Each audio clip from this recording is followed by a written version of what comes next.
Hi guys, it's Kathy. I hope you're doing well. Made it to Sunday. Yep. Man, this is going to be a week. We are closed Friday, Saturday, and Sunday this week. Isn't that crazy? That sucks. But they're closing for 4th of July and they're doing some renovations. So, I don't know. Maybe I'll have more time to stream. We'll see. I don't know.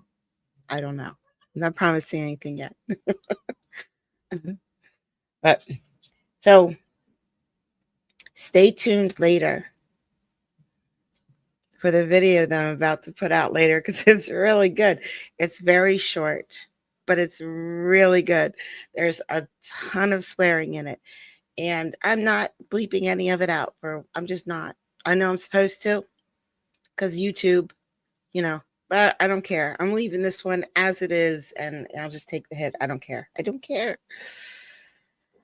YouTube's never happy anyway. So might as well do what you want to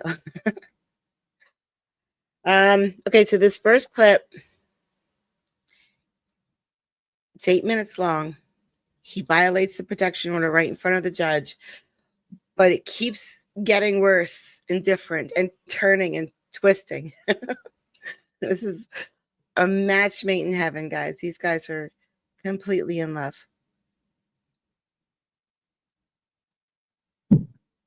Hi, what's your name? My name is Jerry Thompson. Okay. Did you watch the video today, sir? Standard. Do you have any questions about your constitutional rights? Mm. No? Okay. All right. I do find that the defendant appears before the court in custody. There is probable cause in case number 25M3774. The charges are violation of a restraining order, class 1 misdemeanor, and 3rd-degree assault, a class 1 misdemeanor. Sir, do you understand the possible penalties for those charges? Yes. All right. I do find this to be an act of domestic violence. Do we have Rachel Lopez on the line? Yes, I'm here. Sorry, I'm sick, so I'm a little hoarse, but I'm here. That's okay. I am going to be making decisions today about We say pony.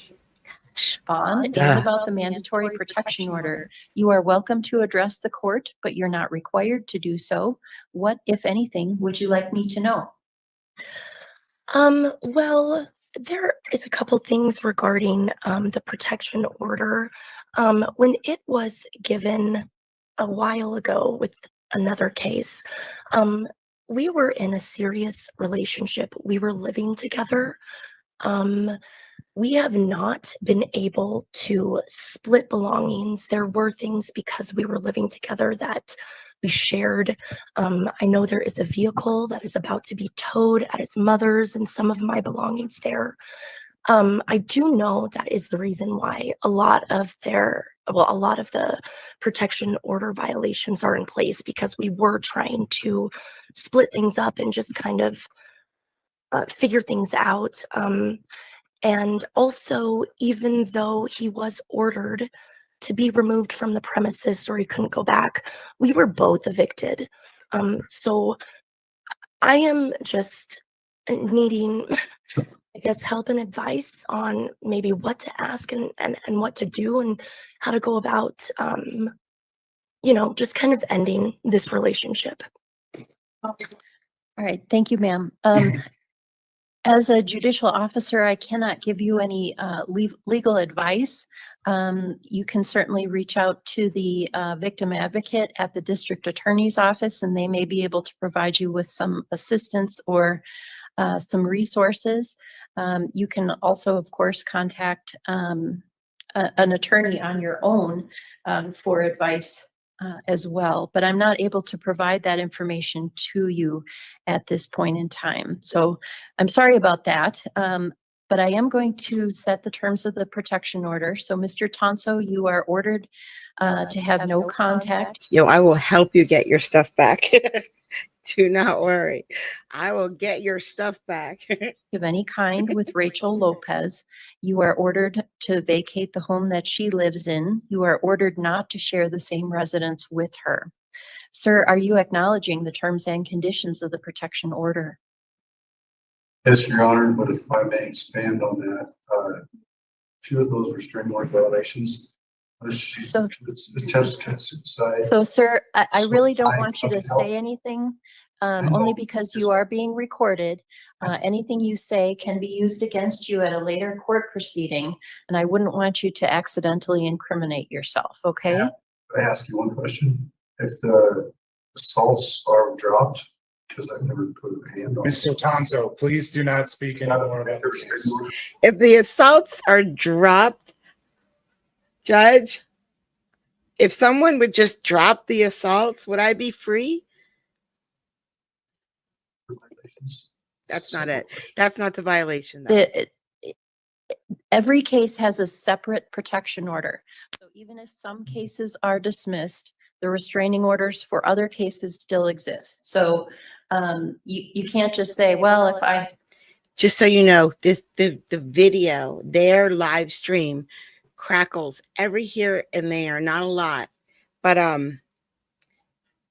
when it does that, it's might sound like your speakers are acting up. Your speakers are fine. They're fine. It's this WebEx. And this box has been showing up a lot lately, and I do not know why. have an assault case dismissed, then I'm good to go. Then I'm good to have contact with her. Every single protection order that has a no contact order is one that has to be addressed separately. And I am not addressing any other protection orders today, except for the one in this brand new case. Welfare check, does that matter? I'm not providing any information one way or another about that. Your attorney can advise you on the elements of the crime of violation of a protection order and can assess whether the charges are likely to succeed or not. Okay. All right. So I think I heard you say, yes, you are acknowledging the terms and conditions of the protection order. I will make a finding of force. That means that within 24 hours of your release from custody, you are required to relinquish all firearms within your possession or. Just so you know, I went through 70 domestic violence cases with this judge in this docket. Maybe that's an exaggeration, but that's what it really felt like. And she found force on almost none of them. On this one, she finds force. So this is a bigger deal than the other ones. Or control, and you must complete a firearms affidavit. I do see that Mr. Tonso has no bond holds on, I think, 8 or so cases out of Division 24. Does the defense wish to argue bond today or reserve for the next court date? I was just. We'll be reserving for the next court date, and that is a decision after speaking to his attorney, Michaela. Duh. Yeah. I was just All too right. sorry. Excuse me, Caleb Boyd. I was just too sick to make it. All right, so, sir, the court is going to set bond today, but your attorney will be able to argue regarding a bond modification at the next court date. I do have concerns for the safety of the victim, given the allegations in the probable cause affidavit here. I also have concerns that the protection orders will continue to be violated.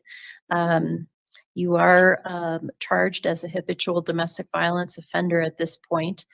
The court is going to. You know what they say. You can't have an habitual offender without a bitch. To set an elevated bond of, I'm going to set it at $7,500 in this case. Sir, your next court date for this matter will be June 26th at 8:30 in Division 24.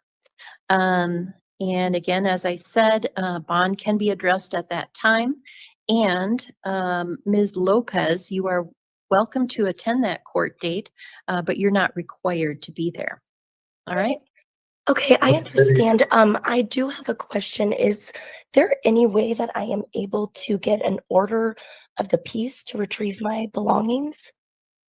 Well, there's no restrictions on where you go or what you do.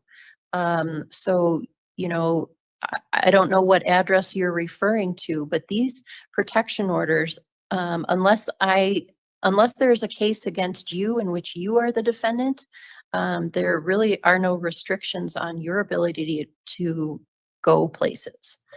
Well, unfortunately, without my knowledge, my belongings were brought to his mother's.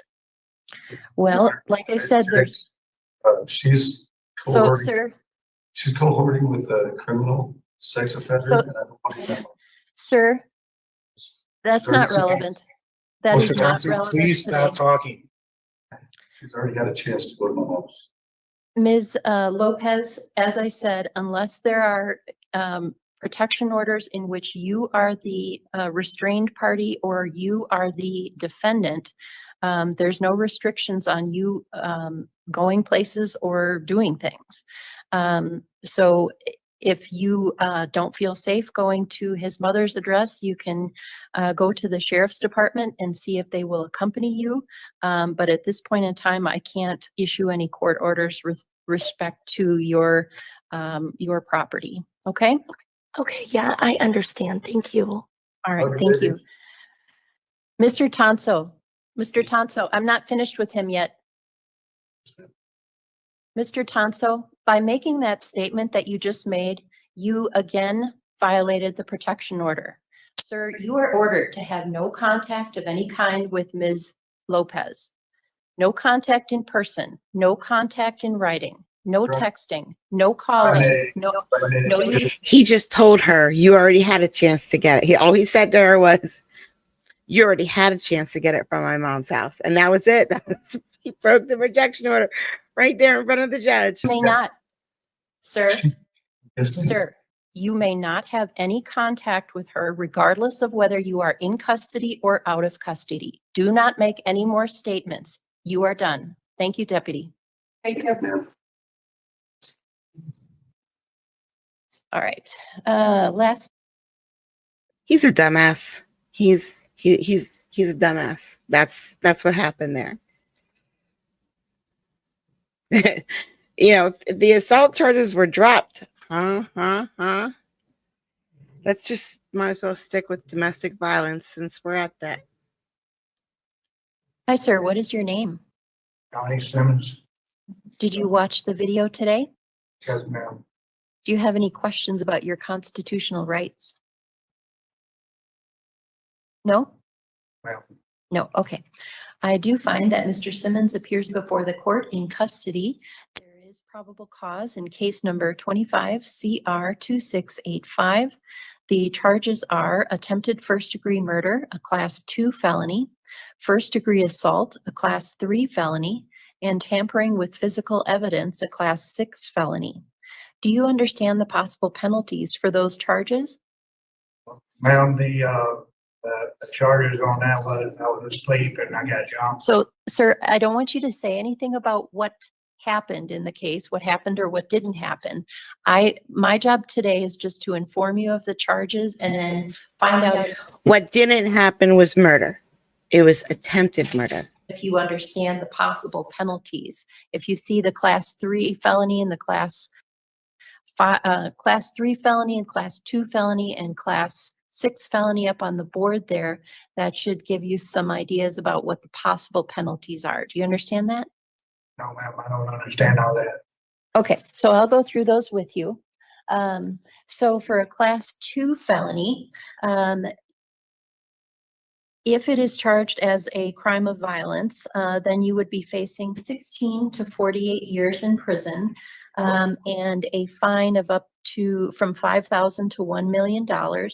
For a class 3 felony, if it is charged as a crime of violence, you'd be facing a mandatory prison sentence from 10 to 32 years and a fine from $3,000 to $750,000. And for a class 6 felony, you would be facing a possible prison sentence from 1 year to 18 months, sometimes up to 3 years, and a fine from $1,000 to $100,000. Sir, your bond is currently set at $50,000 cash, surety, or property. You do have an attorney from the Public Defender's Office representing you today. Counsel, did you wish to address bond today or reserve for the next court date? Hold that thought, counsel. Hold that thought. I wonder. So Ginny visited some channels where there were no ads today. I wonder, did Bill stream at last night? Did Bill stream this morning? I was at work. I don't know. Did he have an ad on his? Because he doesn't use StreamYard. I use StreamYard. And I'm wondering if this is a StreamYard issue and not so much a YouTube issue. Wonder if there's I don't know if anybody can remember if Bill, other streams don't have the ad. Interesting. Okay. All right. I will start looking at it right now. We do wish to address bond, Your Honor, All right. and we'll be asking for a reduced cash surety or property bond from the standard amount. We'll note that it does appear from the pretrial services report that Mr. Simmons is transient at the time, but does appear to have been in Colorado long enough to be a Colorado resident. So he does have some ties to the area. Also does report having a phone to sign up for that court reminder program. Also reporting full-time employment, which obviously is in danger of losing if it was to remain in custody. Obviously, that would set him back even more if he's already transient. I didn't note any case history found in Colorado that I could see in the last 5 years. I do see that it looks like pretrial services is an Alabama case history from 2022, but don't have any further information on that, Your Honor. Does have a CPAT score of 8 as well. That places him in that second risk category with an 80% public safety rate and 85% court appearance rate, Your Honor. So asking this court to set a reduced cash surety or property bond in Mr. Simmons, reduced from that $50,000 bond, set it for Mr. Simmons. Thank you. What is the district attorney's position, please? Yes, the people that ask for a standard cash surety or property are elevated. I think defendant's risk of losing his job by being in jail is not the problem. I think his risk of losing his job is probably by these pending charges. He's charged with an F2 criminal attempt first-degree murder, where he threatened to slit that motherfucker's throat from wide over another because that motherfucker disrespected me. This man is violent. There's a community safety concern here. And I don't see that he has much ties to the community as he has an Alabama case history. So we'd ask for standard or elevated cash surety or property. Thank you. And I'm just going to remind the court, these are allegations. Of course they are. So Mr. Simmons, the court has considered your individual circumstances. I have considered what your attorney has said and what the district attorney has said. Based on the allegations in the probable cause affidavit, I do find that you are a danger to the community. I have concerns for the safety of the victim. I have concerns because you are alleged to have caused serious bodily injury to the victim with a knife. Further, the probable cause affidavit does reference statements that you allegedly made to the police indicating that you were in fact trying to kill him. So bond will not be reduced. Bond will stay at $50,000 cash, surety, or property. It will be a condition of your bond that you not possess any weapons. I will remind you that there is a protection order in this case. You are not to harass, molest, intimidate, retaliate against, or tamper with any victim or witness involved in the case. You will also need to attend your next court date. That will be June 24th at 3 o'clock. That's in Division DST. Thank you, sir.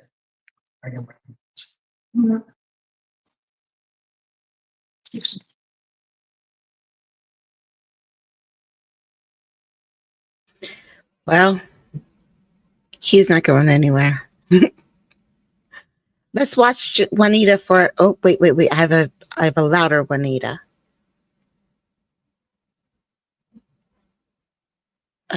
We can't say that in my chat. I'm so sorry. You two will get mad at me if they see that. Okay. Fixed, Juanita. I think this is the right one. 7847. That's the one. Hi, Juanita.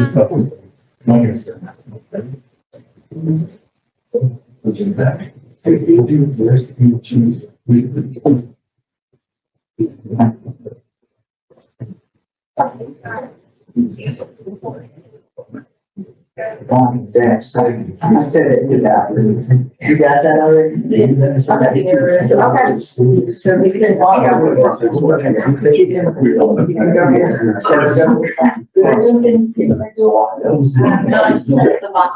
Okay. Well, I understand. You can do what?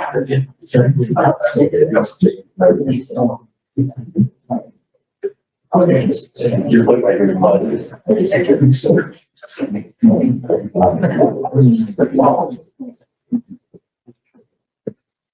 Come on out, How are you?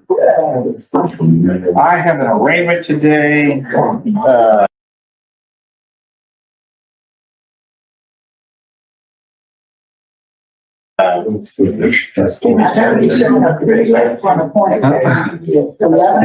And I was muted.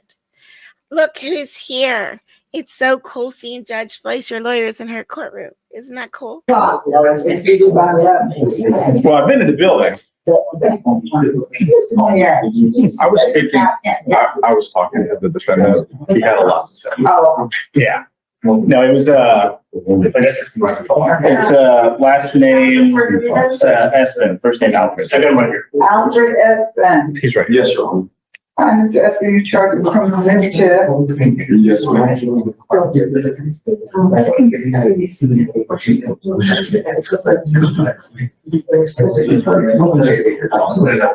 you a U.S. citizen? Yes, ma'am. You have the right to remain silent. You can say him. If you choose to interview with the state or law enforcement regarding our case, you have the right to have your attorney present during any interview, and you have the right to terminate that interview. You understand those rights? Yes, ma'am. State, let me hear probable cause. Okay. Yes, ma'am. On June 2nd, 2025, officer was dispatched to an apartment complex in Houston, Texas, in reference to a criminal mischief. The complaining witness is the leasing office manager. Complaining witness stated that the defendant came into the leasing office upset, and he was walking to the exit door when he intentionally damaged the door, shoving the door with excessive force by using both hands, causing $1,000 in damage. I did also speak with the complaining witness yesterday. The incident did occur from Memorial Day weekend. It began that weekend when there was a bee's nest, I believe, that the defendant was upset about. The leasing office handled it, but it spiraled a little bit more. And since then, he has continued to go into their building and scare them. So that is the issue. It sounds like they're going to start some eviction proceedings, because that's what they get to do. Yes, ma'am. Sir, I can hear you back. So Judge, put it pretty simply, he rents an apartment. He's unhappy with the service from the apartment complex. He complains, they get offended. I believe that they are filing this case as a means of trying to evict him. If you notice my client's lovely Ray-Ban glasses, there it's a video camera. And so the incident in question is on video and didn't occur. So this is just them trying to get rid of a tenant who's trying to exercise his rights. Well, they're trying to do, you got evidence in the state, well, it sounds like at least you got evidence. Yes, Judge. State otherwise, which is right. So, but in the meantime, Mr. Ashton, stop going and just, I know you still live there, so I'm not gonna give you 200 feet, but he's gonna say. May I, probably step, may I make a statement, Your Honor, using my phone behind me? I'm sure that your attorney's not gonna be able to stop you, because. I don't want them as an attorney, actually. I wanna talk to you from the heart. Okay, no problem. Sorry, you heard. It's okay. I can't, because this is the problem. Yes, ma'am. Even though I know you want to talk from your heart, the law requires the DA to be involved in any conversations you have with me. Yes, ma'am. And anything you say Yes, ma'am. can and will be used against And that's totally fine with that. But no, you think Okay, it sorry. is. Okay. You think it is, but people aren't able to control their emotions a lot of times. And when you're upset, just like if you did or did not damage the door, I don't know. Yeah. It could backfire. And most of the time, I've been doing this in 26 years. And just when you think you know what you're doing, Yeah. yeah, if they say something that irritates you, and it could go off the rails. That's why we try and just say, it's best that you not say anything, especially when you potentially could win.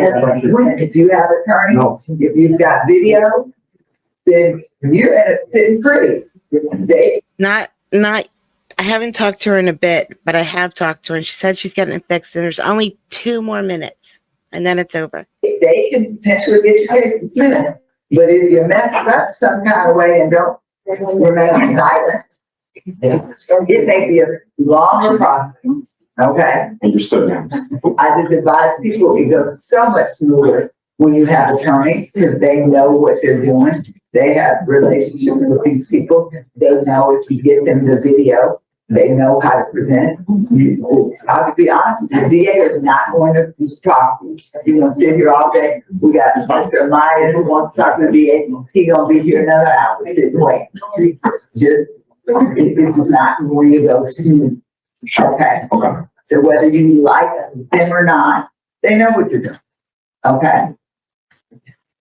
That's all I can say. So, when we set for the case, in the meantime, these guys stay 50 feet away from that leasing office. Do not have any communication with them unless it's urgent. I really don't even want to do it. There will be nothing urgent. So this is the issue, Judge, is there are ongoing issues, which is what has precipitated this. He does live there. He does have to pay rent. He does have to communicate should any issue arise. Pay rent online. Use the computer. Do not go in that office to drop a check off. Don't do anything. Would you be willing to allow communication in writing, non-threatening, harassing? No. If his dishwasher breaks? He'll be okay for it until you, either if you're gonna get the case dismissed, if you're gonna get it dismissed. If you've got the video of the incident, then you've got the video of the incident. Yes, Judge. The state, he's got to give you time to get it to them, the state then to review it. And if they see what the same thing that he thinks he sees, because sometimes things can be seen differently. Yes, Judge. Okay. Then, yeah. Yes, Your But Honor. right now, needs to just chill. And let's minimize this as much as possible. Okay? Yes. Okay. Thank you. Thank you. So now he can't get any help at all because supposedly he was not nice to them and broke their door that cost $1,000. $1,000 for a door? Come on. That's their fault for buying $1,000 door. Seriously. So if something breaks in his apartment, he's not allowed to call maintenance. He's not allowed. Now, it would be really interesting if, like the lawyer says, I cannot remember his name. I'm trying very hard. But he says that the guy was wearing a camera and has the whole incident recorded, and that they're lying to evict him. If that's true, then this becomes really an interesting case, which I won't get, which stinks. Because Texas needs to stream more on YouTube where it's easily accessible and recorded, where you can go back in the archives and get it. Okay. Ooh.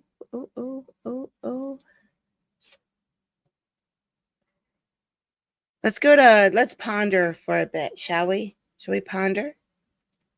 And who is present in court in custody. We are set for sentencing today. I have previously reviewed the PSI that was filed with the court on June 6th. I also did see the updated, corrected special report for Divert Court filed on June 10th, indicating his qualification for that program, as well as, I guess, agreement from the Divert Court that he's appropriate for that program. Mr. Walton. Thank you, Your Honor. The people would ask the court to sentence Mr. Johnson to divert. It does seem like a lot of, although he has a lot of cases with us right now, there's a pretty significant gap between now and his prior history. And all of these cases are consistent with somebody who is basically a street level dealer selling to support their own addiction. So divert would probably be a very good option in this case.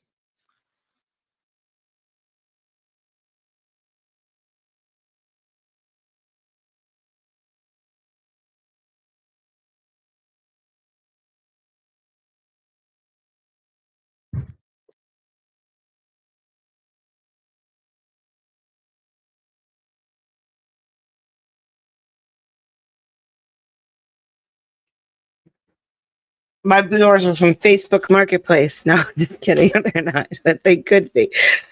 Guess what the judge is doing right now, guys? Guess.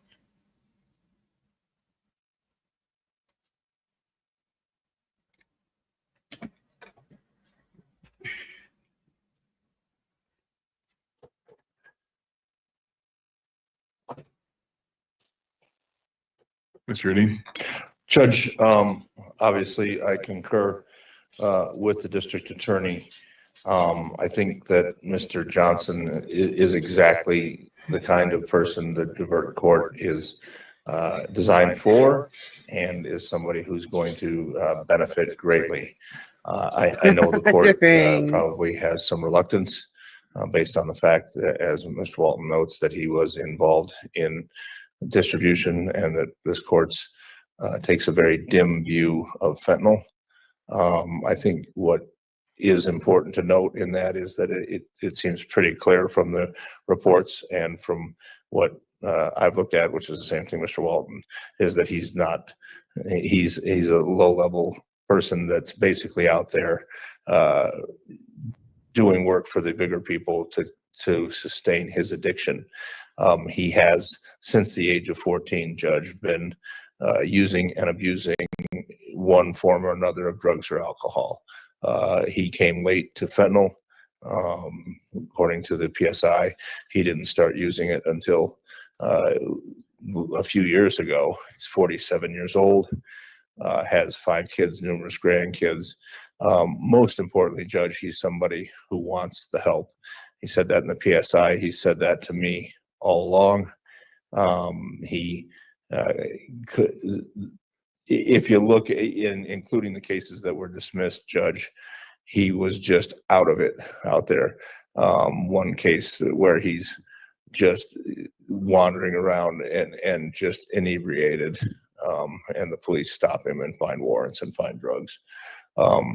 He is somebody who I don't see probable cause on that one, sir. is salvageable, but needs the resources and the help that he can get in Divert Court. So I would ask the court to suspend the DOC sentence and send him down to 1H. I understand they're not in court this week per the report, so we would have to set him for the 26th for that date. And I don't have anything else unless the court has questions.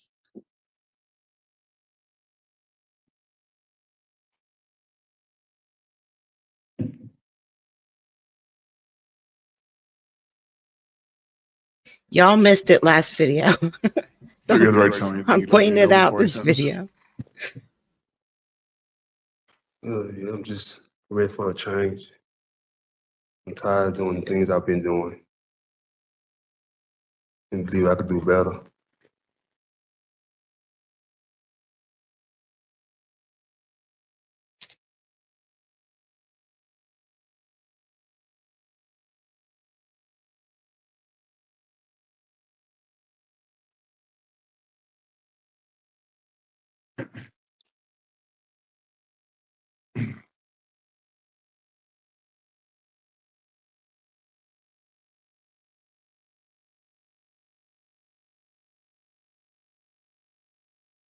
Maybe it's the judge. Maybe he had Mr. a Johnson, bronze the statue made of himself. criminal justice system, when it comes to sentencing, is a very crude tool. And we don't have a lot of options. I got probation, We got halfway house, we got prison. That's it. You know, we don't have placements any longer because the legislature has stopped funding, you know, facilities, you know, for, you know, treatment facilities and dual diagnosis facilities and things of that nature. And until money, you know, gets put into that level of, well, to give the court that type of sentencing options, they just don't exist. I got probation and prison basically at this point. This is your 6th and 7th felony. Man, the judge is teaching the men how to take a proper photo. That's what he's doing. He's showing men how to take a proper photo. In your life, most people go through this life without picking up a single one.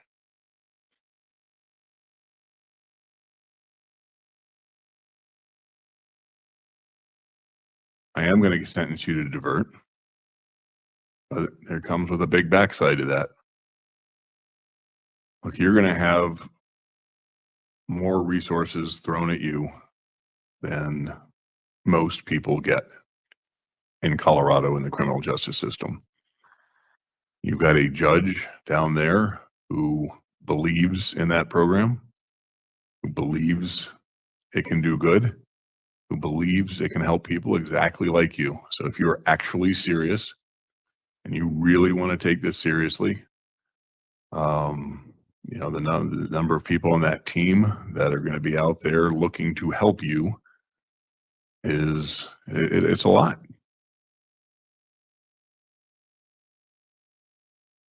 If you fail at divert, there's really nothing else left except prison. Period. I'm not saying this to be mean. I'm not trying to be unpleasant with you. That's where you are right now. And in fact, part of the program, the divert court tells me to suspend a DOC sentence. So I will, looks like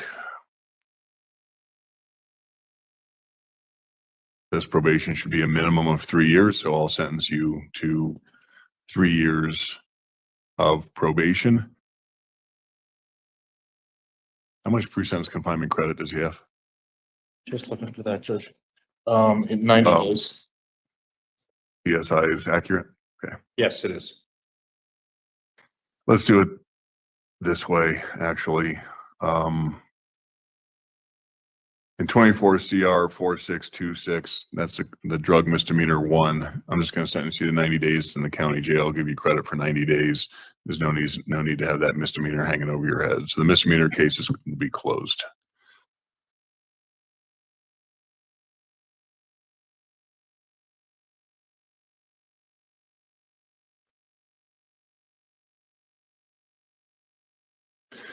On 24 CR 4897, that's the DF3. So we've got 3 years probation in divert. And I'm going to suspend 4 years in the Department of Corrections.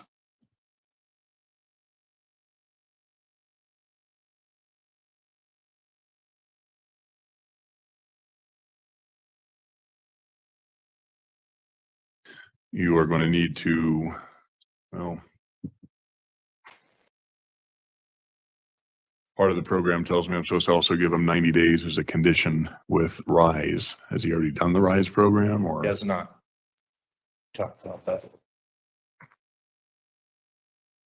All right, for today, now I know you've already done 90 days. For today, as a condition of probation in that case, I'm going to order another 90 days with a referral to the RISE program. But what I'm going to do also in that case is you're going to be set to go in front of Judge Arnold's on June 26th.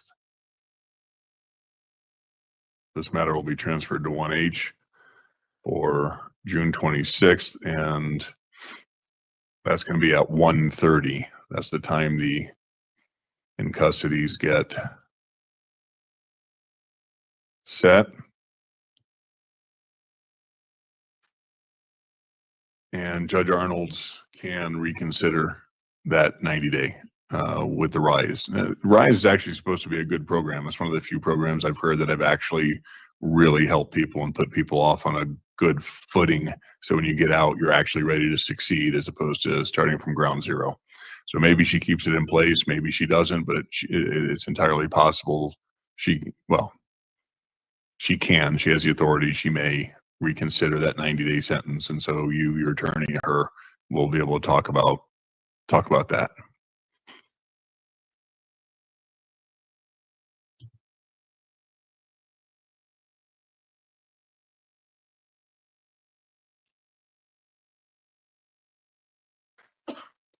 And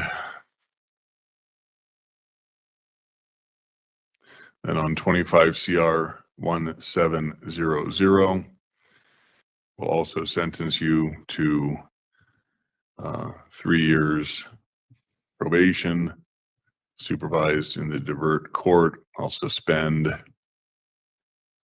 12 months DOC. Those 12 months are consecutive to the prison sentence in 24-4897.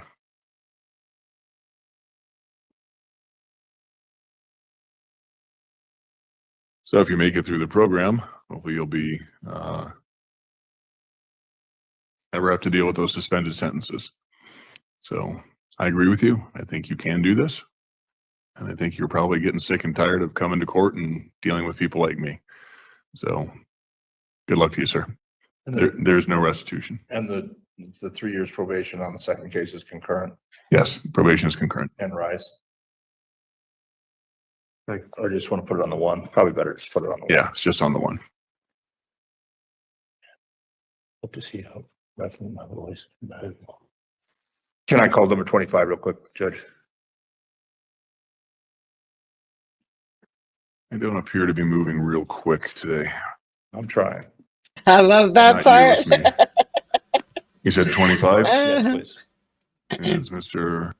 Okay, this one's a little heartwarming. Okay. I'm tapered down, but I also get Stratera, Triliptal, Thorazine, and Clonidine, and I get a 30-day Abilify shot in my arm now, and I'm still really hyper.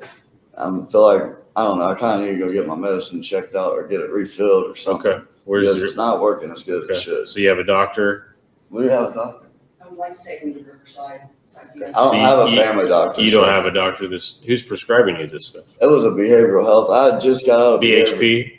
Yes, it was behavioral, No. not in here. It was from Cambridge though. Okay. So it was Hickory Behavioral Health. Okay. And then it was Columbus Springs. Columbus Springs was the first one to prescribe me. And they had me on 2 ADHD medicine at the same time. They got discontinued and they sent it out with me still and had the jail giving it to me. Okay. They messed up by not Well, faxing. I mean, yeah, you need to have a doctor. You need to talk to a doctor. A family doctor, right? That's what I'm thinking. Yeah. Or me doctor. A doctor that knows something about these medications. Yeah, because they don't talk to me very long. Okay. He was released the day before he was arrested. He was released from Hickory. From Hickory? The day before he was. It was nice there, really. They got basketball courts and I played basketball and stuff. I Okay. So didn't mind it. you were a patient there for a while? Yeah, Okay. 7 days, I believe, or so. 8, Okay. maybe. It was cool. They had good Okay. food and stuff. I like that. So, okay. So I assume the Suboxone was for some substance abuse problems you were having? Well, No? I got addicted to Suboxone in prison. And I'm gonna be honest with you, I ended up getting strung out on them when I was in prison. Okay. And then whenever I got out, I didn't want to do it illegally. So I got an application on my phone that I can get prescribed 3 a day. And that's a little too much. I wanted to get that reviewed too, because they were going to taper me down to 4 milligrams of Suboxone. Okay. So you're gonna try to get a Riverside? Yes. Have you talked to anybody there yet? No, but I can't imagine them not keeping him. Well, it just depends on what I tell them because they can't get me put in there. Like, unless I Sure. say, Yeah. I got to say I'm suicidal or I'm homicidal, basically, and I'm not. So, Yeah, I just- you don't want to do that. You know, That is true. To get into the places a lot of these people need to get into for the help that they actually need, they have to be critical, suicidal, homicidal. I mean, I want to let them know I'm going through manic phases in Yeah. an episode right now, but Okay. I do want to go get help. Yeah. Well, you definitely need somebody a treating physician, not just somebody that's gonna Right. So write you a medicine- script and Yeah, I don't let want- you go. All the medicine isn't good for me. It makes me sleepy. I understand that. Okay. And I appreciate it. I don't doubt that. Okay. Thanks for getting to talk to me today. I didn't get to talk to you last time. Okay. Well, it sounds like you want to get it fixed. Yeah, I don't. And it gets more heartwarming. Hold on. I'm on probation. It's not Okay. too bad. I don't do drugs anyways. Well, they can help you get in somewhere, talk to somebody, maybe be more helpful. Okay. Well, that'd be cool. What, in Guernsey County? Care. You get charged in Guernsey County, and that's why you were over Hickory? Is that? No, I didn't get no charges. Okay. I've been cool since 2014. Okay. Yeah, I saw you didn't have a charge for a while. It wasn't bad charge that I had though, but I didn't want you to hold Yeah, you that went to against me prison. too bad. Yeah, I did 9 years for that. Also, when he was manic. Yeah. Yeah, Okay. and she said I was going to get 3 to 5 years, and I got 9 years for that. Okay. The lawyer did. Okay. That was crazy. He was just extremely manic, so we called a squad. Squad took him to Licking Memorial, who then sent him to Columbus Springs. Yeah. Kept him 7 days, released him, called the squad the same day he was released. Took him to Fairfield Medical. They released him. Next day, he went to Brightview, back to Fairfield Medical. They called the cops They on put me. him in Probably Hickory, Brightview did. released him, and then he was arrested. They called the cops on me. Really, really. Like, I was lucky I didn't go to jail a lot sooner, but it wasn't for nothing wrong. It was just people were scared of how I was behaving. Yeah. That's why I went to Sure. behavioral health. Okay. Okay. Well, maybe, if you can't get to a doctor on your own, well, probation can. They provide a lot of resources. What's that? Probation provides a lot of resources if you can get help from them. Yeah, they got housing will. and everything. Yeah. Okay. All right. On post court costs, 30 days in jail. I'll suspend 21 and give you 9 days credit. Place you on probation for a year. You need to abide by any terms set by the probation department. That'll include alcohol, drug, mental health assessments. Follow through the recommendations. No drugs, no alcohol. You understand that? No drugs, no alcohol. Mm-hmm. What was the sentence? Probation. Just probation is not 30 days in jail? Well, you have 21 days left if you violate the terms. Oh, of okay. probation. I thought you said I got to do 21 days today. Nope. Thank you, sir. Okay. Jesus. All right. Any questions about No, that? sir. Who's my Okay. PO? You're gonna go down today and schedule an Okay. intake appointment. Okay.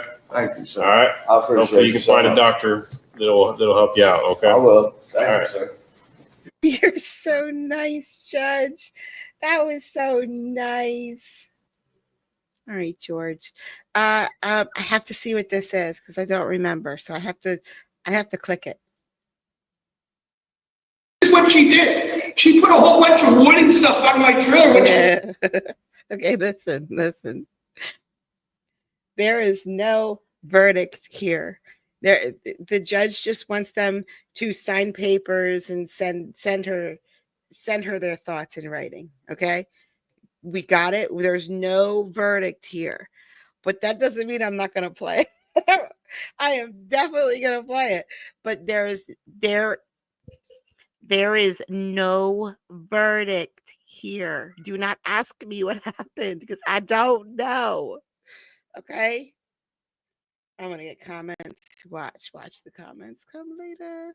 Some of that wood was on a property next to, and that wood was gathered. There was posts that were gathered there, but her daughter and her daughter's boyfriend, who lived there at times, they left their kids with me at times. They were there when I was there, and her daughter abandoned her grandchildren sometimes because the kids were playing with me. They were cool. I was worried sometimes that the kids would go off on other property like to live. So I gathered some posts to put a temporary fence up at a time being there. And I wasn't doing it there. And I ended up leaving. That wasn't my problem. You see what I'm talking about right now. So let me suggest this. Why don't I set the case down for trial? Yeah. And I'll bring everybody in because Attorney Mira, I think if you try to do this by motion, we're not going to get to the conclusion of it. And I'll give Mr. Cardin an opportunity to tell the court what he believes he's missing. And then your client, Mr. Cardin, let me finish. Attorney Mira, then your client can explain the property that she gave. We can have a discussion on the record about Judge Graham's order and what that did with respect to the parties' rights, and the court can enter some final orders in the case to resolve the case. You got to give it to Connecticut. They always deliver. They deliver the best. It's fine, Your Honor. Does that make sense? Does that make sense to you? No, that makes great. Just bring the pictures in, you'll see, I can see what you're talking about. Please know, I did nothing but help this family and her late husband and her family there. Not to be a terrorist to me, you know what I'm saying? But it's okay, I'm just making my foundation better in my life. I'm making my foundation better, and I'm gonna keep doing it. And today I had a hard time. Make sure we come back. I had to park over to the governor's office. I don't know if you've been over there, they just paved a lot, they did a nice job. But I want to just have my day there. I can get the pictures there. We can get the police video. Just give me a 90 days continuance. Make sure I bring the paperwork there. It's all right. You know what I'm saying? Okay. I'm telling you. Is there any way that you can, since her client ordered the police, her client can order the police video, because the state has to pay for it anyway, so I'm indigent. I'm 100%. So, Mr. Cardin, here's the situation. Because you're the plaintiff in the case, you have the burden to prove your own. All you can do is ask me, and I learned, accept your answer. Yep. So you have the burden to prove your own case. So you need to make sure that you have all the items that you need. And so I think what I'll do is I'll schedule this case for trial. I'm optimistic we'll be able to get it completed in a half a day. I'm not sure, but I'd like to have everyone come in. I think it might be better if we have everybody together in the courtroom to do it rather than having it remote.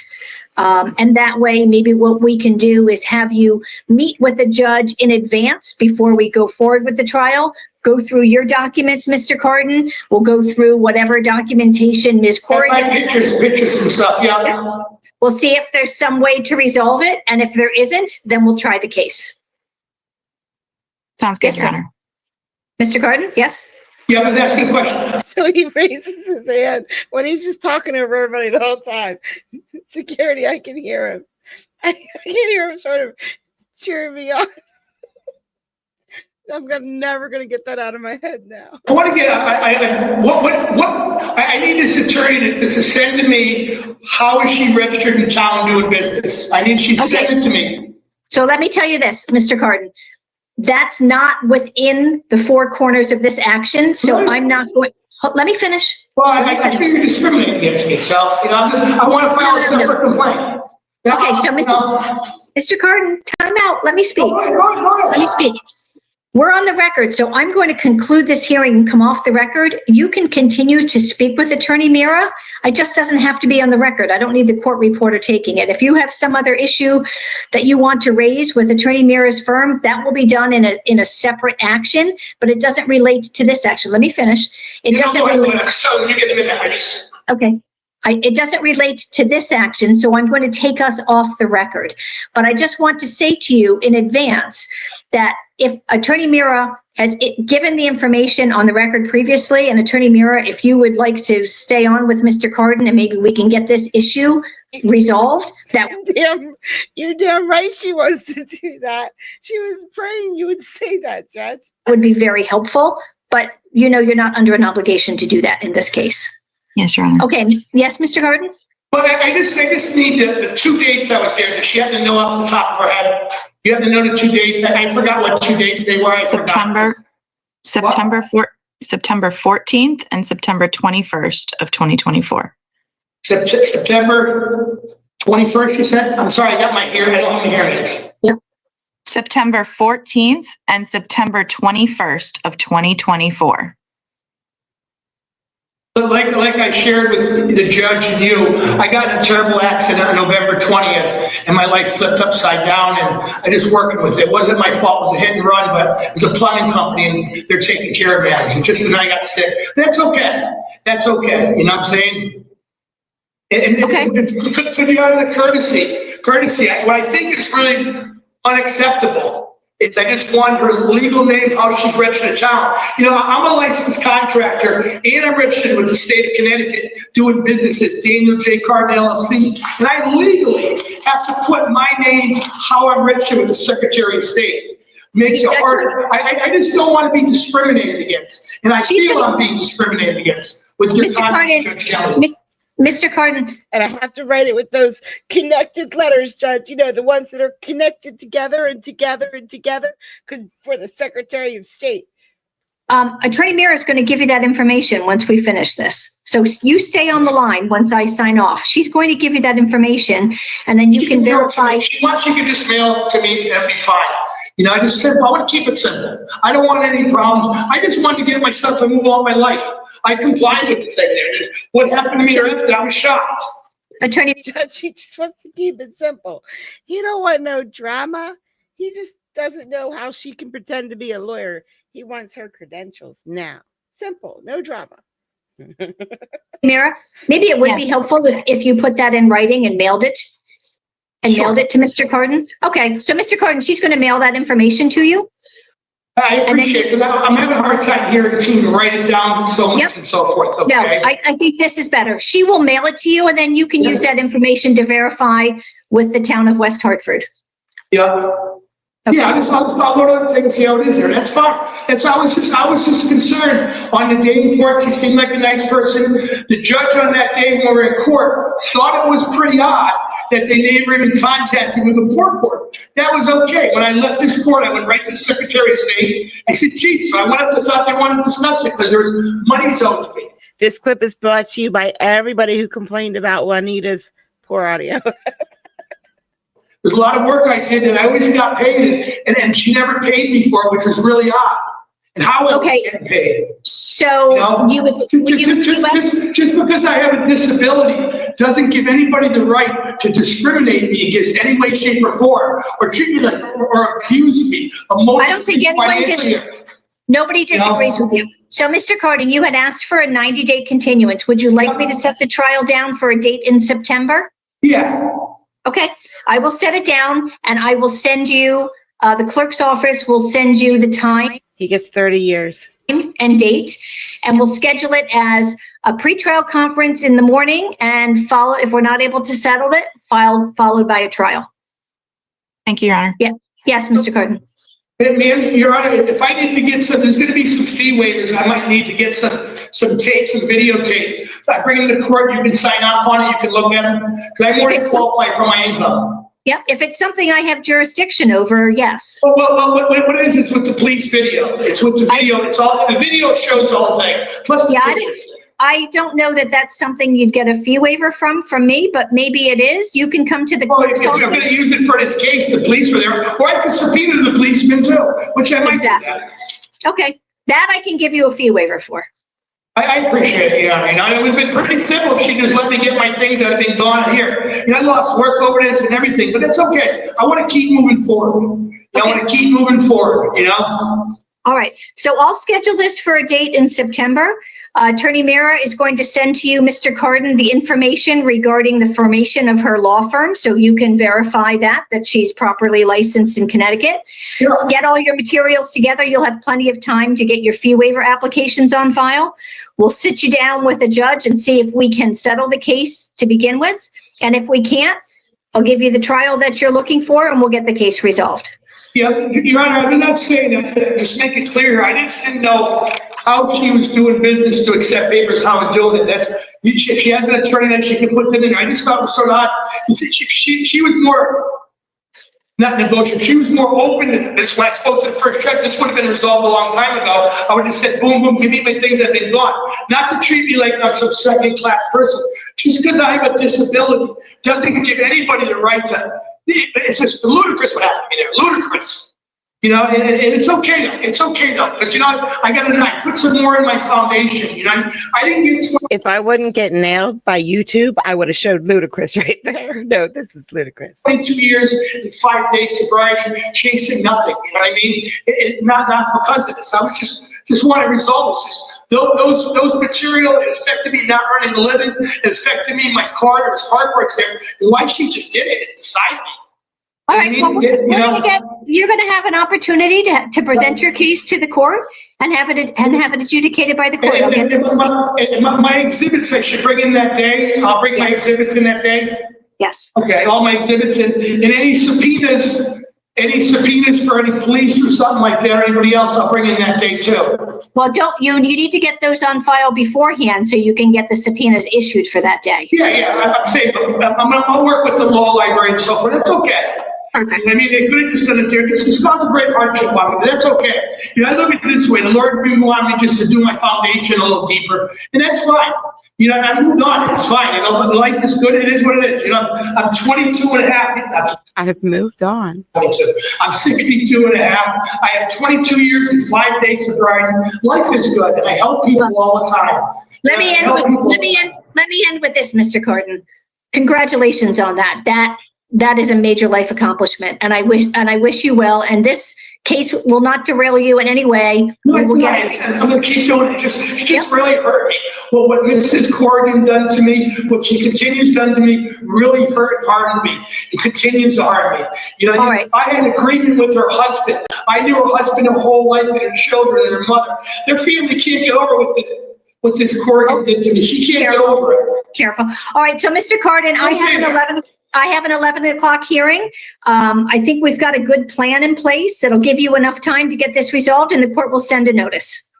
Last comment? I'm sorry? Can I say one last thing? One last thing, sure. One last thing, Judge Kelly, remember, it's not what the state of Connecticut can do for you, it's what you can do for the state of Connecticut, what's important here.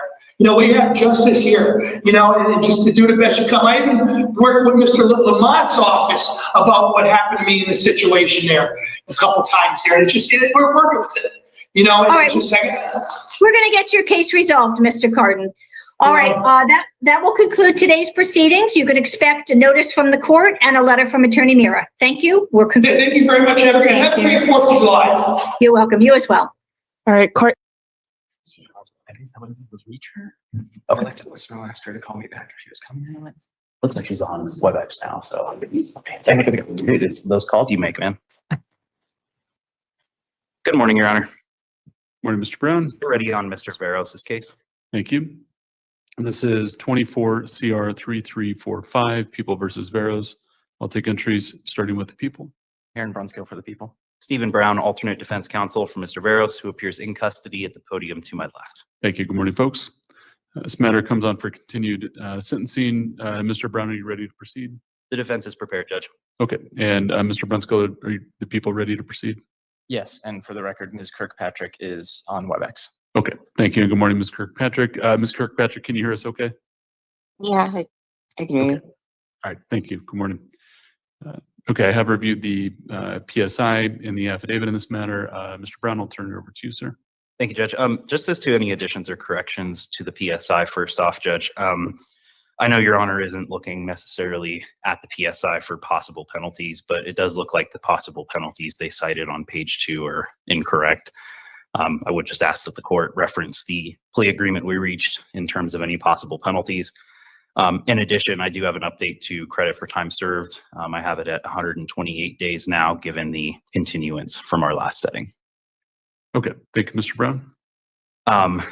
As to sentencing, Judge, we're asking for a 2-year probationary sentence with 3 years of suspended Department of Corrections. I would note Mr. Veros is 34 years old. He was born and raised here in Colorado and has graduated high school. Generally speaking, he's worked in the construction field and has otherwise been employable. He plans to work with his father at Artistic Concrete upon his release. He does have strong family support here in Colorado. I have had contact with both his mom and dad, who are very much on board with his success moving forward. With that, Judge, he does have stable transportation as well as a stable place to live. Additionally, I did receive a multitude of letters of support from Mr. Veros's family, being his mom and his multiple siblings. I can tell the court each largely indicated the same thing, that Mr. Veros has grappled with addiction for an extremely long time, and that it's in some ways become all that he's known. And I think his addiction has directly informed his ability or lack thereof to comply with prior community-based supervision. Today, Judge, he is sober and fully intends on keeping it that way. He's been doing just about every class offered within the Adams County Jail by way of substance abuse, as well as parenting classes. He has achieved certificates that I can approach if the court would like to see, having completed 8 sessions of substance abuse and cognitive skills at the jail, having completed 6 parenting sessions in their program at the jail, and that is a copy of the same one. He's in my opinion, Judge, in a position to take what he has learned through these classes into the community. In addition, Your Honor, he has been in touch with Tribe Recovery Homes, who has at least indicated a willingness to consider him for placement there. Judge, in my view, Department of Corrections is not going to be anything positive towards combating what I see as a sole and primary issue. I think if anything, it's going to have him come out into the community with no additional tools to battle addiction. And furthermore, I don't believe he's going to receive the same level of domestic violence evaluation and treatment, if any at all, within the Department of Corrections, which I see as a real and primary need here. He needs resources and to be shown in real time how to behave in the community and with other people. As I understand it, Your Honor, and obviously Ms. Kirkpatrick has the opportunity to make any statement she'd like today, but as I understand, she is in support of the request the defense is making today. I certainly understand, Judge, that it is a close call here, given the defendant's history. I understand the district attorney will be asking for prison, and probation has effectively recommended the same through the PSI. I can tell the court, I think it's been impressed on the defendant to an excruciatingly clear degree that if this court grants him probation, and if he goes out into the community to display similar behavior as his past, he will have but one stop left, and that's prison. I believe a community-based sentence is necessary here. I believe the community, the named victim, and Mr. Veros are best served by a probationary sentence with suspended Department of Corrections to keep that impression upon him. Mr. Veros did write Mr. Veros did write a letter to the court that he would like to read on his own. If the court would like to have him do that now, that would be fine. I'm happy to have him do that now, or if you prefer after people have proceeded, I'm good either way, Mr. Brown. I'll do it now, Your Honor. Okay. Thank you. Go ahead, sir. You'll Thank you for find giving me an out. Opportunity to speak. Of course. Thank you, Eric. Thank you, thank you, Your thank you, Honor. thank you. It's difficult to put these strong emotions into words, but I am going to do my best. I not only changed the course of all me and my family's lives, but I will cause trauma and pain for the woman I love the most. I take full responsibility for the horrible actions of October 24th, 2024. No husband, no matter the circumstances, should do what I did. My wife's trust in me is damaged, and she is still suffering, recovering from the trauma I will never forgive myself for, and will always be doing everything I can, no matter where I am, to repair the damage I caused to our relationship and our lives. I want to spend the rest of my life fixing what I messed up, but also I gotta ask. I gotta know. I have to know. How many divorcees, men or women, have heard these exact same words? I want to work on the roots of the problem and the source that is my substance abuse problem. I made the decision to use drugs after 20 months, almost 2 years of sobriety, throwing away all the hard work I had accomplished when I successfully completed probation in 2 different counties at the same time. They say that you shouldn't regret your past, but I regret choosing to use and everything else that comes with it. There is no excuse for my actions, and I take full responsibility for what I did. Drug use does not even come close to explaining it. Nope, nope, can't blame it on that. Nope, nope, nope. I am so sorry. I love my wife more than life itself. I never wanted this to happen, but I can't change the past, unfortunately. The only thing I can control. Insert Guns N' Roses song here. He used to love her, but he had to change are my actions here and now to make a better future for my loved ones from here on out. While here at Adams County Jail, I have used my time to take every class to better myself and prevent future relapse. I'm not trying to make excuses for myself, but none of this would have ever happened if I stayed sober. I did choose to use though, and I am doing everything I can to keep myself on the path to recovery, not just for me, but for my wife and my family. I take responsibility for all my wrongdoings, and I beg your honor to help me to find a way to make a better life for those I have affected by my horrible actions. I want to get better, your honor. I want me and my wife and my family to recover from everything I've done. I want to stop using and become a fully functioning member of society and give back to the community. I want to live happily ever after with my wife. Please help me, your honor. Thank you, Mr. Barrows. Thank you, Mr. Renz. I'm sorry, Mr. Brunskill. Your Honor, the defendant's words are certainly sound sincere. While it's positive to hear someone with this mindset, it is incredibly difficult to square these words said in court today with his history, because this is not the first time that he has been in this situation. It's not the second or the third.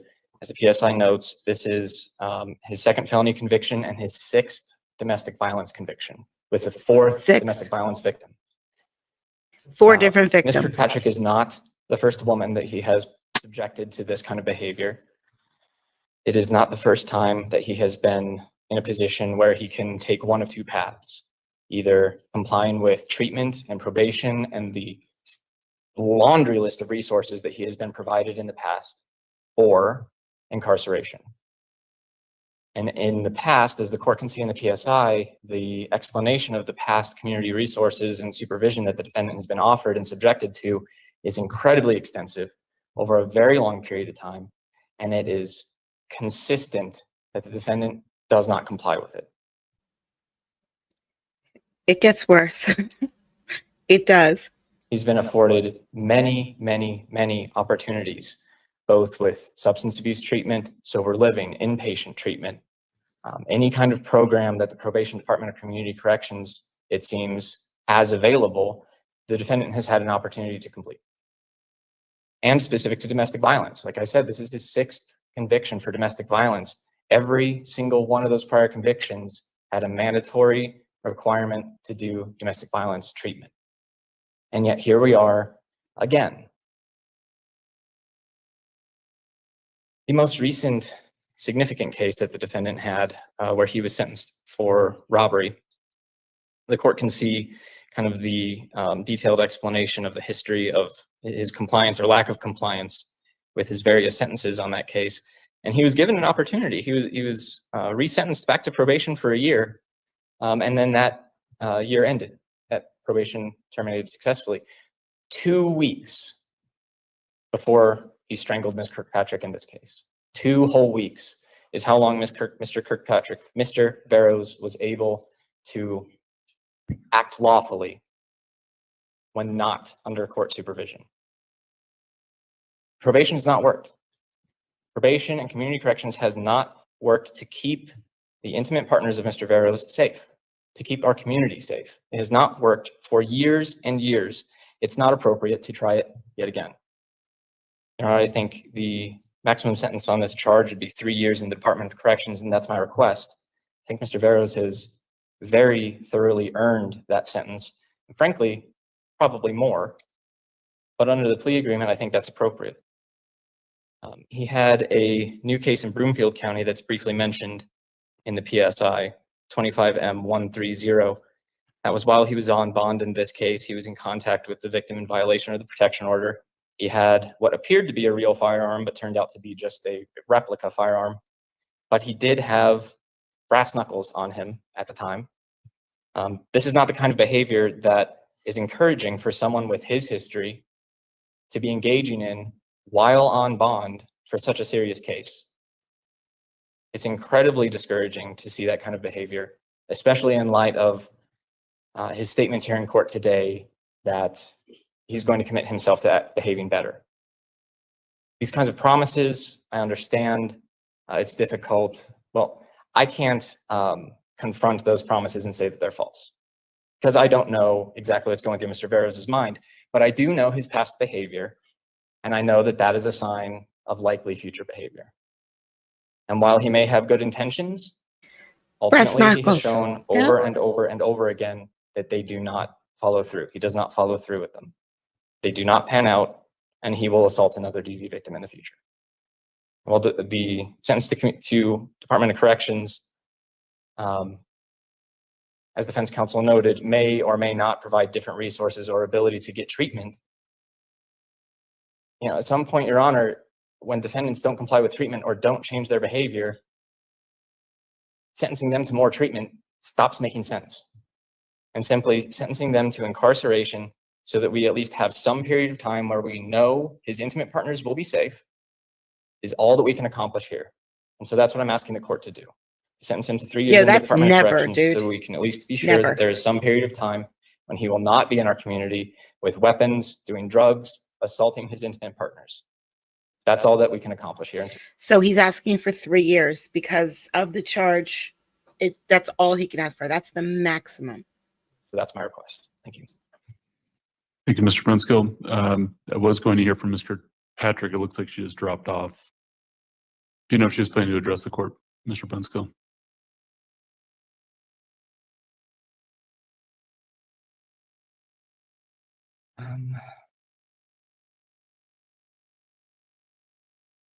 I don't believe she wanted to address the court. I think she just wanted to be present. But from my conversation with her earlier in the week, I believe she was in support, as defense counsel stated, of a probation sentence. Okay, thank There she you. is. I see her back on. There's Mr. this- Patrick, I'm going to unmute you. There's this song from Frozen coming to mind. Maybe. Can you hear us, Ms. Kirkpatrick?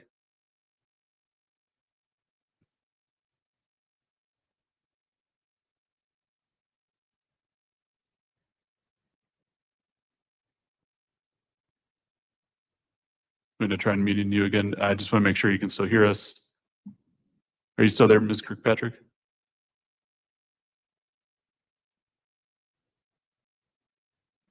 Cold never bothered me anyway.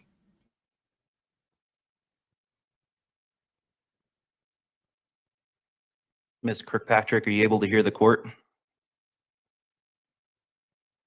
It looked like she tried to unmute. Yeah, I see her muting and unmuting. And she dropped off again. Judge, and I can tell the court the information I have is that she Contempt of court. Give it to her. Give her 30 days in jail. did want to address the court.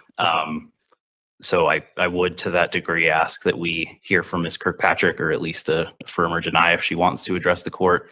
If we need to pass the matter, I can accept that as well. Okay. I do want to make sure that if Ms. Kirkpatrick wants to share anything, that she has the opportunity. We'll pass it for just a moment. She's disconnected twice. Looks like she's having some connection issues. So Mr. Vress, give us just a couple minutes and we will call your case back up. All right. Thank you, folks. Unfortunately, guys, Judge Cutie Pie lets her talk. And then the 30 on the other, but I guess, yeah. Okay. All right. We'll have that paperwork for you in just a minute. Thanks, sir. Your Honor. Okay. Mr. Brown? Judge, if we could inquire if Ms. Kirkpatrick can hear the court and is able to speak. Thank you. Ms. Kirkpatrick, if I've unmuted you, can you hear us okay now? Yeah. Okay, great. Thank you. We're going to recall the Veros matter. When you dropped off, we did pause it, so you haven't missed anything yet. Give us just a moment. Okay.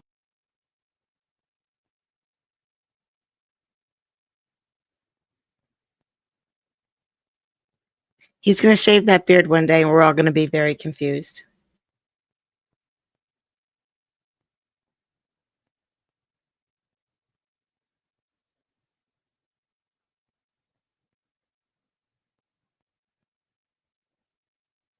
Okay. Thank you. We've recalled 24 CR 3345, People versus Veros. Mr. Brunskill is present for the people. Mr. Brown is present with Mr. Veros. Mr. Veros appears in custody. Ms. Kirkpatrick is back on the line and sounds like she can hear us now. So Ms. Kirkpatrick, I heard from everybody except for you. You're not required to make a statement, but I did want to give you a chance to make one if you wish to. Is there anything you'd like to let me know about sentencing in this case? I just want to tell you that I am in support of a probation sentence. I believe it's the best thing for me and my healing and moving forward with our life and his success in life. Like he's very serious about his sobriety. We have several plans for individual and couple therapy. I really have no fear of this ever reoccurring. I honestly don't. Just a lot of, we had been making progress, honestly, up until like he got caught again for the probation violation. Yeah, I don't really know what to say. Okay. And Judge, before I forget, I would also just note that Mr. Veros' mom, Teresa, is here in the courtroom as well. Okay, thank you. Good morning, ma'am. Okay, thank you, folks. Thank you. I've considered the arguments of both parties here and the statements of Ms. Kirkpatrick, as well as the statement of Mr. Veros, and reviewed the affidavit and the PSI. I agree with Mr. Brown. This is somewhat of a difficult choice. Office of Community Corrections may have struck the right balance in terms of availability of treatment while providing some stability, but Mr. Veros was rejected from Community Corrections. The allegations in the complaint are very concerning. Allegations of strangulation and Ms. Kirkpatrick saying that she didn't think she would be here anymore if her father hadn't interrupted the assault here. And there are significant concerns noted in the PSI as well. Mr. Veros has significantly elevated risk factors, and the criminal history as detailed by Mr. Brunskill is also concerning. For what it's worth, Mr. Veros, I do believe you that you're sincere in your desire at this point to change, to get into treatment, and to make sure this doesn't happen again. The hesitation I have is it looks like what happens when there is a relapse is very dangerous. Recovery, I recognize, is not a linear process and relapses do occur, but I do have to consider the fact that relapses in this case do pose a risk to Ms. Kirkpatrick or other members of the community above and beyond just typical substance use disorder issues. So given the prior history here and noting Ms. Kirkpatrick's supported probation since as well, I share the people's concerns that notwithstanding your sincerity and your desire to engage in treatment, one false step, one relapse poses significant risk. And given the prior efforts at probation supervision, I just don't find probation is appropriate here. Noting that, I'm also not going to issue a maximum sentence. I do find that Mr. Veros, I think, has expressed appropriate remorse, and so I don't think that is necessary to impress upon him the seriousness of the offense. But I am going to impose a sentence of 2 years in the Department of Corrections on count 3, finding the presumptive range to be 1 to 3, contrary to the PSI, which I think just noted listed as the crime of violence, assault 2. That'll be followed by a mandatory period of 2 years of parole. I will award 128 days of pre-sentence confinement credit. And Mr. Brunskill, I believe there's no restitution requested. Is that correct? That is correct. Okay, thank you. And Judge, we also would ask to be heard on modification of the protection order, particularly while Ms. Kirkpatrick is still logged in. Of course. Go ahead, Mr. Brown, what's the request? Judge, given the court's sentence to Department of Corrections, at this stage, we would ask that the court authorize electronic communication and face-to-face visit. I don't know if it will qualify as in a public place, but for visitation purposes in Department of Corrections, I do think there's been a significant cooling off period, and believe Ms. Kirkpatrick is in support of that request. Okay, thank you. Ms. Kirkpatrick, what do you want the restraining order to be modified, and what would you like to see? Yes, please. Okay. If that's fine to do, like, so I can visit, or yeah, that's fine at this point, I suppose. Okay, and Mr. Brown said electronic communication and then face-to-face for visitation. DOC, Mr. Brown, sorry, Jeff, something further there. I mean, I think it also might make more sense to just call it full contact under the circumstances, but that would be our request, Judge. Okay. And Ms. Kirkpatrick, do you have a preference there? We can modify just parts of it and allow just for electronic communication and face-to-face for visitation, or do you want full range of contact and remove the no contact portion altogether? I prefer just to remove it. Okay. Do you have, I know you've kind of addressed this, but do you have concerns for your safety if it's modified in that way? Not at all. Okay. Is anyone putting pressure on you or forcing you to make that request? No, not at all. Okay. Thank you. Mr. Brunskill? My only hesitation, Your Honor, is that a DOC sentence, as everyone knows, doesn't mean he's going to be in the Department of Corrections for 2 years. He could be transferred to community corrections. He could be paroled. I think on this charge as early as 35% of the way through the sentence. And so at that stage, when he is no longer incarcerated in Department of Corrections and possibly could have contact with the victim out in public or in private, if he's on non-residential status, I think at that stage would be the appropriate time to make the call of whether full contact would be allowed. I understand the justification that if he's in the Department of Corrections and full contact is allowed, there's not much safety threat there because he's in custody. But I don't like the idea of a blanket full contact being ordered at this point when we don't know how Mr. Rose will do in DOC or community corrections if he gets transferred there, when he will actually be in a position to act on that. So I just ask the court to reserve ruling on that until such time as contact is even possible before deciding whether it's appropriate or not. Okay. Thank you, Mr. Brunskill. I think I've heard, considered the arguments of all parties here, as well as the position of Ms. Kirkpatrick. Mr. Brunskill's concerns are certainly fair, given the history here and the allegations. That being said, Ms. Kirkpatrick has asked at this time for full contact, indicating that she does not have safety concerns. Obviously, Ms. Kirkpatrick, if things change in the future, you can file a motion or request the restraining order to be modified to restrict contact again. But given that Mr. Veros will either be in Department of Corrections or under supervision and ostensibly engaging in treatment, I do find good cause at this time to vacate terms 2 and 3 of the restraining order in their entirety.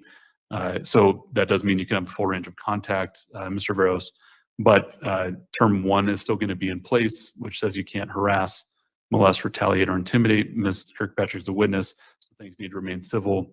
If they get escalated, it's your responsibility to remove yourself from that situation. And Ms. Kirkpatrick, if you want an updated copy of that restraining order, you can get in touch with the district attorney's office. We'll print a new copy for you to sign today, Mr. Veros. No restitutions being requested, so sentence and judgment will be final. Mr. Brown, anything further? Nothing in defense, Judge. Okay, thank you. Mr. Brunskill, anything further? Thank you. Okay, all right, thank you, folks. Thank you, Mr. Veros. Good luck, sir. All right, guys. Thank you so much for coming out today. I really appreciate it. I do. I haven't set up OJ yet, but I'm working on it. I might get it done before this stream ends. I might not. We will see. So you might be kicked over immediately, or you might not. And it really only pertains to 3 of you. So I think we're going to get done with Cato on the stand today. And I'm going to be sad to see him go. But I really want him off the stand because I don't want them asking him questions. I want to protect him. Stay tuned later, okay? This video I'm about to put out has this woman swearing at this judge the entire time, and the judge doesn't give she just keeps rolling like nothing's happening. It's great. It's great. I'll see you all again real soon. Have a great day. Bye, guys.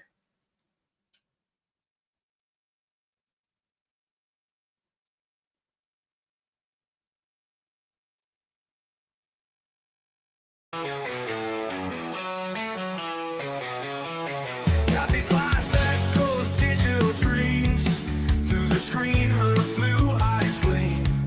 Wicked humor, sharp as a knife. Her stream sparks electric light. Late night when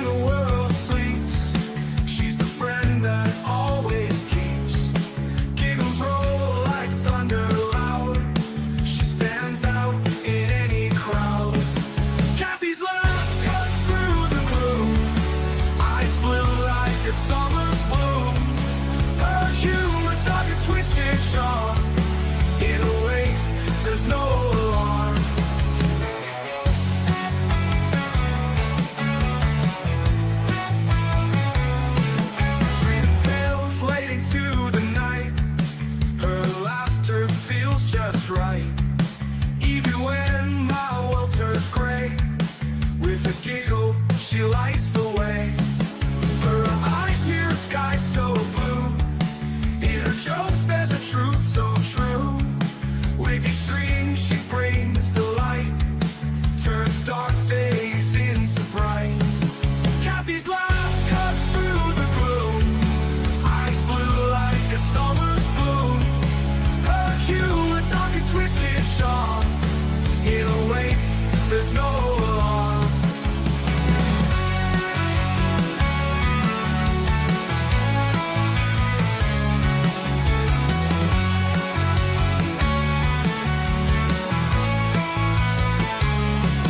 Streaming tales late into the night, her laughter feels just right. Even when my world turns gray, with a giggle she lights the way. Kathy's laugh cuts through the gloom, eyes blue like a summer's bloom. Her humor dark and twisted sharp, in a way there's no